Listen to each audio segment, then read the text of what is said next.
नमस्कार दोस्तों, इस वीडियो में हम पढ़ेंगे अध्याय 8 त्रिकोणमिति।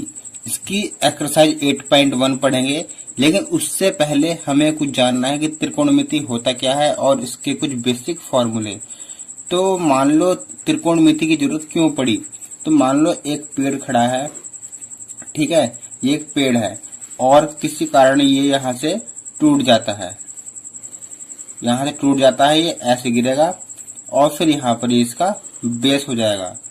तो अब अगर हम आपसे कहें कि यहाँ से लेकर यहाँ तक की इस पेड़ की लंबाई नाप लो, ऊंचाई नाप लो, तो क्या आप नाप पाओगे? नहीं नापोगे। कैसे नापोगे? तो फिर ये यहाँ से अगर अब हम कहें कि त्रिकोणमिति की सहायता से इसे नापो, तो आप आराम से नाप लोगे। तो यहाँ पर कोण और भुजा के बीच में संबंध से, फॉर्मूलों से अगर हम इसकी ऊंचाई नाप सकते हैं तो इसे ही हम त्रिकोणमिति कहते हैं। तो जिस टेक्निक का इसमें यूज किया गया है मैथ की, तो उसे ही हम त्रिकोणमिति कहते हैं। यानी कि ऊंचाई और दूरी नापने के लिए कोण की सहायता से उसे हम त्रिकोणमिति कहते हैं। तो इसके कुछ फॉर्मूले हैं। इसके 6 बेसिक रेशियो होते हैं। एक sine theta, cos theta, tan theta. इन फॉर्मूले के बिना हम क्वेश्चन कर ही नहीं सकते, इसलिए 8.1 एक्सरसाइज शुरू करने से पहले हमें फॉर्मूले याद करने होंगे। तो sine theta, cos theta, tan theta, cosec theta, sec theta and cot theta. तो साइन थीटा जो होता है हमारा, वो होता है लंब बटे कर्ण।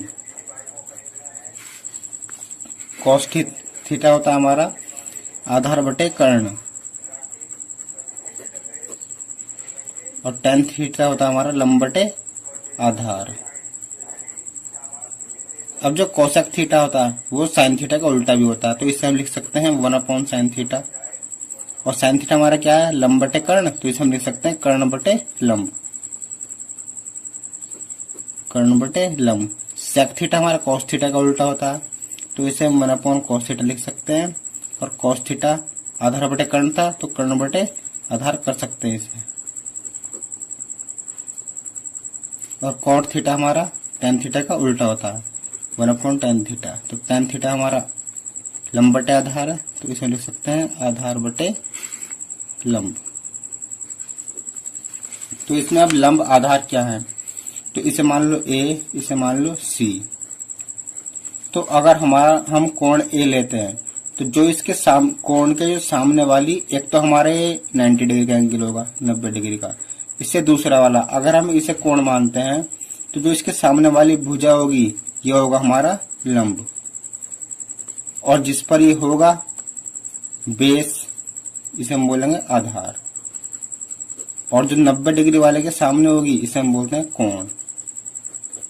लेकिन अगर हमने अभी A को माना था कोण, और अगर हम C को माने, तो C हमारे जिस पर होगी, तो C के सामने वाला क्या होगा? अगर हम C को लें तो ये हमारा लंब होगा और ये आधार होगा। तो एक्सरसाइज 8.1 का पहला क्वेश्चन शुरू करते हैं। आपको ये फॉर्मूले ध्यान रखने हैं, इनके बिना क्वेश्चन होना इम्पॉसिबल है।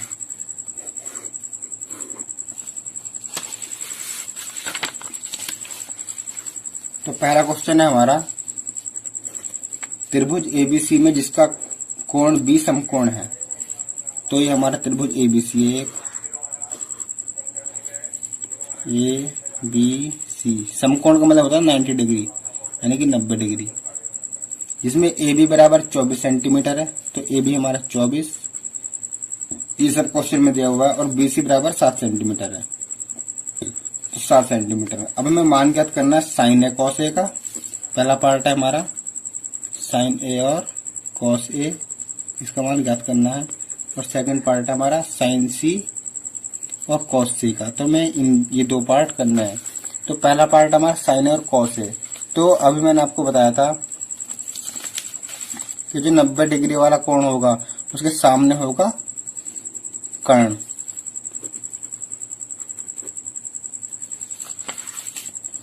तो इसमें 90 डिग्री वाला ये है, तो इसके सामने वाली हो गया कर्ण। AC हमारा कर्ण हो गया। तो हमें इसमें साइन A निकालना है। तो साइन A का फॉर्मूला, साइन A का फॉर्मूला होता है लंब बटे कर्ण। तो sine A is equal to लंब बटे कर्ण।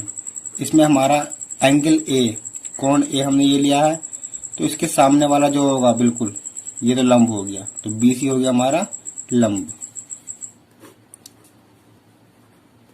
अगर हमारा कोण ए है, साइन ए है, तो इसके कोण के सामने वाली भुजा ये लंब होगी, और जिस पर ये कोण है वो होगा हमारा आधार। तो हमें साइन ए बराबर लंब बटे कर्ण। तो इसमें लंब क्या है 7,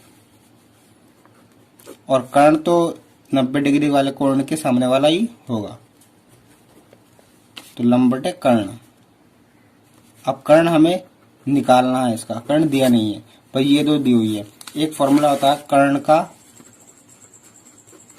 का वर्ग बराबर लंब का वर्ग प्लस आधार का वर्ग। तो ये फॉर्मूला तो आपको याद रखना ही है, ये तो हर वीडियो में यानी हर क्वेश्चन में आना ही आना है। तो कर्ण हमें निकालना है, कर्ण का स्क्वायर बराबर लंब कितना है हमारा 7 सेंटीमीटर, इसका वर्ग और आधार 24 सेंटीमीटर। 7 7 49, 24 का वर्ग 576। तो कर्ण का स्क्वायर बराबर, तो कर्ण हमारा हो गया, इन दोनों को ऐड कर देना है 6 9 15, 1 7 8 4 12, 1 5 6।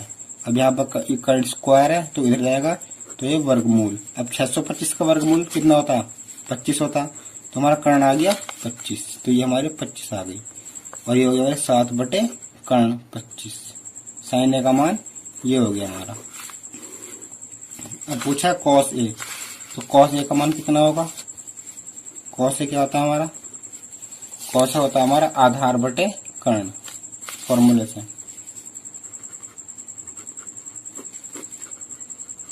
तो आधार कितना है हमारा, आधार हमारा है 24 सेंटीमीटर और कर्ण है 25 सेंटीमीटर, तो 24 बटे 25 ये हमारा कॉस ए हो गया। ये फर्स्ट पार्ट हमारा पूरा हो गया, साइन ए कॉस ए। अब सेकंड पार्ट हमारा साइन सी निकालना है और कॉस सी निकालना है। तो साइन सी और कॉस सी निकालना है, तो इसका हम त्रिभुज अलग से बनाते हैं, क्योंकि इसमें तो हमने ए को माना था एंगल, अब इसमें हम सी को मानेंगे। ये वाला त्रिभुज बना लेंगे 24 25 7। कर्ण तो हमने निकाल ही लिया है।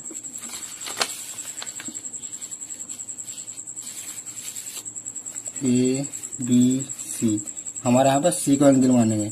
तो अब जब हम सी को एंगल मानेंगे और ये 90 डिग्री है, तो जो एंगल मानने वाले के सामने वाली जो भुजा होगी वो तो हमारी लंब होगी, और जिस पर ये है ये आधार होगी, और जो 90 डिग्री वाले के सामने वाली होगी वो होगी हमारी कर्ण। तो हमें निकालना है साइन सी और कॉस सी। साइन सी का फॉर्मूला लगाएंगे हम, क्या होता है साइन सी,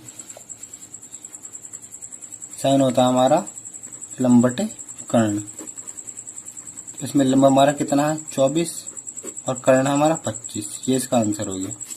अब कॉस सी निकालना है, अगर हम कॉस सी निकालें तो कॉस सी होता है हमारा आधार बटे कर्ण।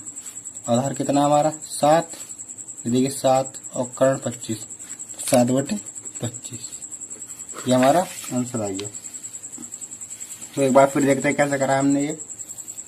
पहले हमें क्वेश्चन दिया हुआ है त्रिभुज एबीसी में जिसका कोण बी समकोण है, तो बी को हमने समकोण बना लिया, और ए बी 24 सेंटीमीटर है, ये लिख लिया 24, और बी सी 7 सेंटीमीटर है, तो ये हमने लिख लिया। अब हमें साइन ए और कॉस ए का मान निकालना है, तो पहले हमें कर्ण निकालना पड़ेगा।